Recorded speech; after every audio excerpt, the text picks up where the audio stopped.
এবার আমরা আলোচনা করব আয়তাকার জমি নিয়ে।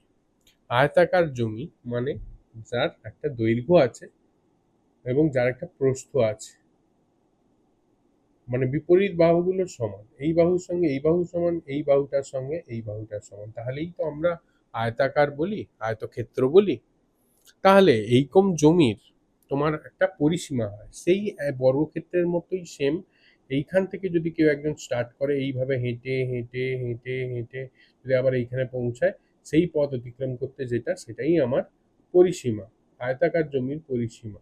পরিসীমা বলতে পারে, বেড়া বলতে পারে, পাঁচিল বলতে পারে, কিন্তু সেটা আয়তাকার হবে। ঠিক আছে, পাঁচিল বলতে পারে, প্রাচীর বলতে পারে। তো আয়তাকার জমি যার একটা দৈর্ঘ্য আছে, প্রস্থ আছে, তার যদি আমার পরিসীমা বের করি, তার সূত্র কি? দেখ, এইখানে দৈর্ঘ্য,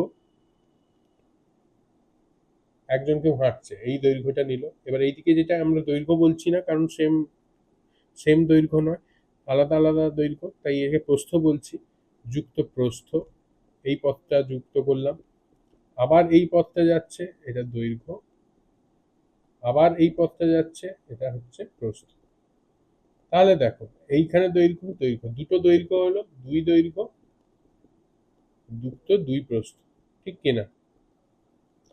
তাহলে দুই যদি কমন নিই, দৈর্ঘ্য যুক্ত প্রস্থ, এইটা হচ্ছে আমার আয়তাকার জমির পরিসীমার সূত্র।